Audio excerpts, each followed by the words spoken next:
Renungan Harian Rabu 17 Maret 2021.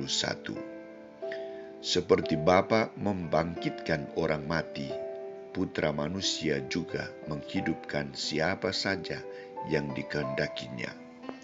Bacaan pertama diambil dari kitab Nabi Yesaya, bab 49 ayat 8-15, dan bacaan Injil dari Injil Yohanes bab 5 ayat 17-30.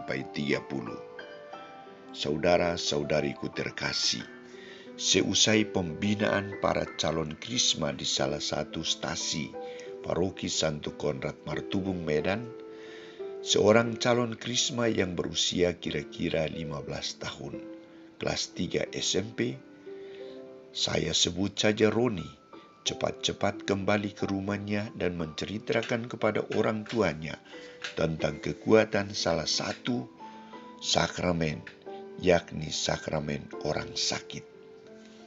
Roni menjelaskan kepada orang tuanya bahwa salah satu kekuatan dari sakramen itu adalah menyembuhkan dan menghapuskan segala dosa orang yang menerimanya. Ia meminta kepada orang tuanya agar memanggil pastor menerimakan sakramen penguatan kepada neneknya yang sedang sakit. Keinginannya itu terwujud. Keesokan harinya, orang tuanya melaporkan hal itu kepada ketua lingkungan, dan saya diminta untuk menerimakan sakramen penguatan kepada orang sakit itu. Seusai upacara penerimaan sakramen itu, orang yang sakit itu mengucapkan terima kasih karena keinginannya telah terjawab. Mimpinya agar dioleskan dengan minyak suci itu telah terwujud. Terima kasih Tuhan, kata ibu itu. Dalam perjalanan kembali ke pastoran, saya menelpon ketua lingkungan untuk meminta alamat jelas dari mana dan di mana mereka tinggal, karena dia bukan berasal dari Paroki Martubung. Dalam komunikasi itu barulah terungkap bahwa yang menerima sakramen itu adalah bukan orang Katolik, tetapi Protestan. Orang yang beragama Protestan itu percaya bahwa dengan menerima minyak pengurapan orang sakit, ia akan disembuhkan, ia akan diselamatkan. Saudara-saudariku terkasih, sejak rencana kedatangan Yesus sudah dipersiapkan oleh para nabi, dijelaskan kepada Bunda Maria dan Yosef tentang siapakah dirinya dan tujuan kedatangannya di dunia.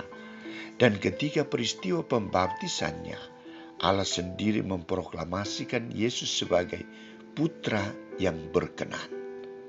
Jadi ini bukan berita baru yang perlu dipertanyakan atau dipersoalkan oleh orang-orang Farisi dan ahli-ahli Taurat. Karena Yesus sangat taat dan konsisten dalam mewujudkan rencana keselamatan Allah. Ia hadir untuk melakukan kehendak Allah, bukan kehendaknya. Kehendak Allah yang mau diwartakan dan diwujudkan oleh Yesus sangat jelas diungkapkan dalam perikop Injil hari ini, yakni bagaimana peran dan partisipasi Allah dalam pewartaannya. Bapakku bekerja sampai sekarang, maka aku pun bekerja juga. Tuntutan dan misi perutusan Yesus. Sesungguhnya barang siapa mendengar perkataanku dan percaya kepada Dia yang mengutus aku, ia mempunyai hidup yang kekal. Tidak dihukum, sebab dia sudah pindah dari dunia maut kepada dunia hidup. Dan Allah telah memberikan kuasa kepadanya untuk menghakimi karena dia adalah anak manusia. Di sini Yesus mengungkapkan kebenaran yang membawa kehidupan bagi manusia, bukan kematian. Ia mengungkapkan bahwa firman-Nya mampu memberi kehidupan ilahi kepada semua orang yang mendengarkannya. Orang yang tidak mendengar dan menerima firman itu akan dihukum oleh Allah, dan Yesus adalah hakimnya. Mungkin kebenaran ini yang sulit diterima dan dipersoalkan. Yesus tahu akan risiko yang akan menimpa dirinya, dan ia sudah siap untuk menerima kenyataan itu, karena itulah yang direncanakan oleh Allah. Maka sikap Yesus adalah berani dan tetap bertahan untuk menunjukkan kebenaran kepada lawannya. Saudara-saudariku terkasih, sikap untuk mewartakan kebenaran, kendati risikonya besar, merupakan mentalitas ideal yang harus dimiliki oleh para murid Yesus dalam zaman yang serba modern dan menantang ini. Mentalitas instan harus diganti dengan mentalitas militan.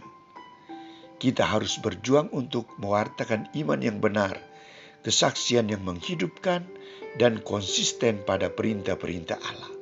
Semoga Tuhan menjadikan kita abdi-abdinya yang setia.